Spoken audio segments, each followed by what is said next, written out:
सलाम हिंदुस्तान दोस्तों, मैं हूं मोइन शमसी और आपके लिए लेकर आया हूं एक और सीरीज नुक्ते का फंडा। नुक्ते का फंडा सीरीज में मैं आपको कुछ ऐसे अल्फाज बताऊंगा जिनमें अगर आप नुक्ते का इस्तेमाल कर दें और वहां ना हो तो अर्थ का अनर्थ हो जाता है, और अगर नुक्ता है और ना लगाएं तो भी अर्थ का अनर्थ हो जाता है। वैसे इस तरह की बातें मैं आपसे पिछले काफ़ी सारे एपिसोड्स में कर चुका हूं, लेकिन तब मैं जिन अल्फाज को, जिन शब्दों को लेता था उनका पहला अक्षर नुक्ते वाला होता था। अब मैं ऐसे शब्दों को लूंगा इस सीरीज में जिसमें पहला अक्षर नुक्ते वाला हो या ना हो, लेकिन बाद के कुछ अक्षर या कोई अक्षर नुक्ते वाला होगा। कुछ लोगों का यह विचार है कि हिंदी में जब उर्दू के शब्द आ जाते हैं तो नुक्ता लगाने की जरूरत नहीं रहती। ऐसे लोगों से मैं बिल्कुल भी सहमत नहीं हूं, क्योंकि ऐसे बेशुमार शब्द हैं जिनको उर्दू से हम हिंदी में जब लेते हैं और बिना नुक्ते के इस्तेमाल करते हैं तो अर्थ बदल जाता है। लेकिन अपनी बात शुरू करने से पहले आपसे कहना चाहूंगा कि अगर आपने इस चैनल को सब्सक्राइब नहीं किया है तो सब्सक्राइब कर दीजिए, घंटी का बटन नहीं दबाया है तो दबा दीजिए और लाइक जरूर कीजिएगा इस वीडियो को। इसके अलावा इस वीडियो के लिंक को अपने दोस्तों में ज्यादा से ज्यादा शेयर कीजिएगा और कमेंट बॉक्स में कुछ ना कुछ जरूर लिखा करें हर बार। तो आज सबसे पहले मैं जो शब्द ले रहा हूं वो है आगा। आगा शब्द आपने बहुत सुना होगा। अगर हम फिल्मी दुनिया की बात करें तो सलमा आगा एक अदाकारा होती थी क्या होती हैं, अब उन्होंने फिल्मों में काम करना बंद कर दिया है। सलमा आगा और एक जलाल आगा एक्टर थे, और एक एक्टर थे काफ़ी पुराने ज़माने में आगा साहब। तो इन सभी के नामों में आगा शब्द जो आता है उसको जब हम हिंदी में लिखते हैं तो ग के नीचे नुक्ता यानी कि बिंदु लगाना पड़ेगा। अगर हम बिंदु ना लगाएं तो देखिए कैसे अर्थ का अनर्थ हो जाता है। आगा शब्द जो है वो तुर्की भाषा का शब्द है जिसका अर्थ है लीडर, मास्टर, रूलर या एल्डर ब्रदर यानी बड़ा भाई। और आगा शब्द जो है वो हिंदी का है। हिंदी में आगा शब्द का अर्थ आप जानते हैं, फ्रंट, फो पार्ट, फो हेड, आगा पीछा सोचना, आगा पीछा देखना वगैरह। तो आगा और आगा में ये रिलेशन है, ये फर्क है। बिंदु लगाने या ना लगाने से अर्थ बदलेगा। दूसरी जोड़ी है अजल और अजल शब्दों की। अजल, अजल ये शब्द भी उर्दू में इस्तेमाल किए जाते हैं। अजल शब्द अरबी भाषा से आया है जिसका अर्थ है डेथ, और अजल शब्द भी अरबी भाषा से आया है जिसका अर्थ है beginning, source, origin, without beginning, अनादि वगैरह। तो अजल और अजल में आप हिंदी में जब इन दोनों शब्दों का इस्तेमाल करेंगे या इनमें से किसी एक का इस्तेमाल करेंगे तो नुक्ते का ध्यान रखना पड़ेगा, वरना अर्थ बदलेगा, और इसलिए आपको मुझसे सहमत होना पड़ेगा। चलिए आगे चलते हैं। अगला पेयर है अजान और अजान। अक्सर अजान के लिए अजान शब्द बोल दिया जाता है। अजान आप जानते हैं, मस्जिदों में जो अजान होती है यानी कि नमाज से पहले जो इनविटेशन अरबी भाषा में दिया जाता है नमाज पढ़ने के लिए मस्जिद आने का, उसे अजान कहते हैं। अरबी भाषा का शब्द है, इसका मतलब है जैसा कि मैंने कहा कॉल टू प्रेयर। और अगर इसको अजान कह देंगे तो अजान हिंदी भाषा का शब्द है जिसका अर्थ है annoying, ignorant, simple, innocent, careless. तो अजान अलग और अजान अलग, नुक्ते का ध्यान यहां भी रखना पड़ेगा। अगला पेयर है आजा और आजा। आजा अरबी भाषा का शब्द है, उर्दू में चलता है। इसको अगर आप हिंदी में लिखने लगें तो आपको ज के नीचे नुक्ता लगाना पड़ेगा, तब ये बनेगा आजा। वैसे उर्दू में और अरबी में इसका उच्चारण आजा होता है, आजा, लेकिन कोई बात नहीं, आजा कह सकते हैं। ये अरबी भाषा का शब्द है और इसका एक वचन है उज्व। ये उज्व का बहुवचन है। उज्व का मतलब होता है ऑर्गन और आजा का मतलब हुआ ऑर्गन्स यानी अंग। अगर इसमें हिंदी में नुक्ता नहीं लगाएंगे और आजा लिखेंगे तो आजा तो आप जानते हैं बुलाने के लिए होता है, आजा आजा, समझे ना। तो नुक्ते का ध्यान यहां भी रखना पड़ेगा। अगला शब्द है अरशा और फिर है अरसा। अरशा अरबी भाषा का है, अरसा भी अरबी भाषा का है। अरशा जो होता है वो डेक होता है जहाज का, जो पानी का जहाज होता है शिप, उसके डेक को यानी कि शिप बोर्ड को अरशा कहते हैं उर्दू में और अरबी में भी।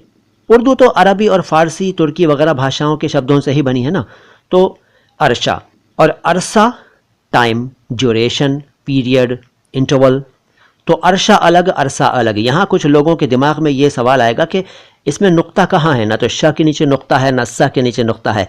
तो मेरे दोस्तों कोई बात नहीं, श और सा के नीचे नुक्ता नहीं है तो ना सही, लेकिन उर्दू के शब्दों में तो नुक्ते हैं ना। देखिए अरशा 3 नुक्तों के साथ ही शीन अक्षर बनता है और अरसा स्वाद अक्षर है, स्वाद। तो यहां भी नुक्ते का फंडा लागू होता है, अरशा अरसा। इसके बाद अगला पेयर है उजलत और उजलत। उजलत उर्दू में इस्तेमाल होता है, उजलत भी उर्दू में इस्तेमाल होता है। उजलत अरबी भाषा का है, उजलत भी अरबी भाषा का है। उजलत यानी पहले वाले शब्द का अर्थ है स्पीड, वेलोसिटी, जल्दी, हेस्ट, और उजलत का मतलब है रिटायरमेंट, रिटायरिंग वगैरह। तो उजलत अलग, उजलत अलग, नुक्ते का ध्यान रखना पड़ेगा। इसके बाद अगला पेयर है अक्सर और अक्सर। पहले अक्सर यानी का के नीचे नुक्ता नहीं, उसके बाद अक्सर का के नीचे नुक्ता। दोनों ही अरबी भाषा के शब्द हैं। अक्सर का अर्थ है ज्यादातर, बहुधा, मोस्टली, और अक्सर का मतलब है बहुत छोटा, अल्पतम, लघुतम, बहुत छोटा, अक्सर। फिर एक जोड़ी देखिए अजीज और अजीज। अजीज शब्द का अर्थ आप में से बहुत से लोग जानते ही हैं। अजीज अपने प्रिय को, डियर को कहते हैं, रिश्तेदार को भी कहते हैं अजीज, अजीज़ो अकारिब। तो अजीज अरबी भाषा का है, अजीज भी अरबी भाषा का है। हाँ, अजीज का एक अर्थ और है। मिस्र के बादशाहों की एक उपाधि हुआ करती थी अजीज, यानी एक ज़माने में मिस्र के बादशाहों को अजीज़ कहा करते थे। ये उनकी उपाधि, उनका टाइटल था। और अजीज़ जो है वो अरबी भाषा में नामर्द को कहते हैं, यानी नपुंसक।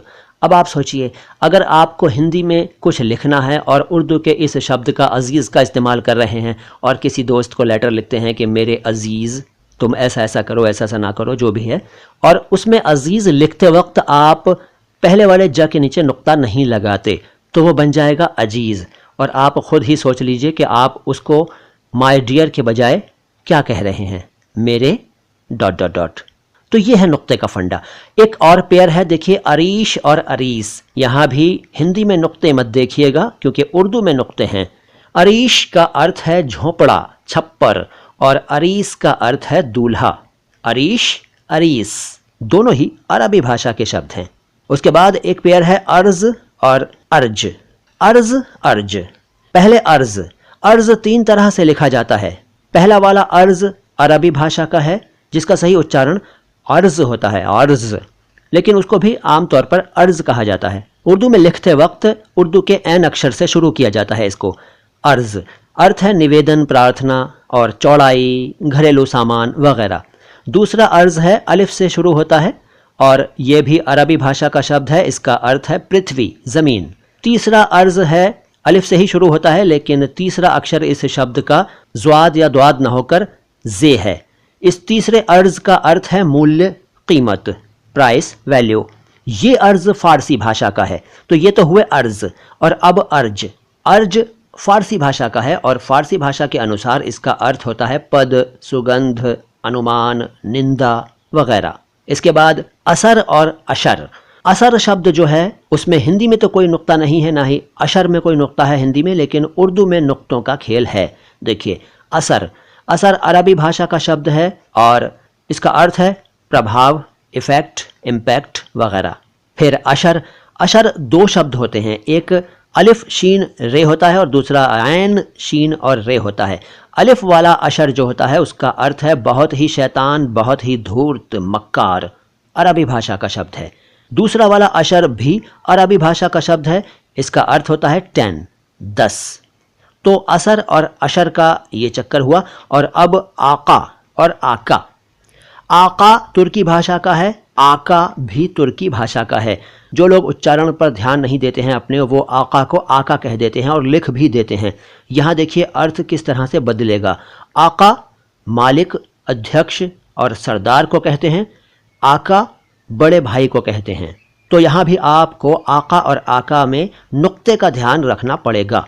अल्फाज और भी हैं मेरे पास, बहुत सारे अल्फाज हैं और ये सीरीज़ भी अच्छी खासी लंबी चलनी चाहिए, लेकिन आज इतना ही। बहुत जल्द आपसे फिर मिलूँगा लेकर कुछ और मज़ेदार बातें हिंदी और उर्दू के बारे में। फ़िलहाल तो सलाम हिंदुस्तान।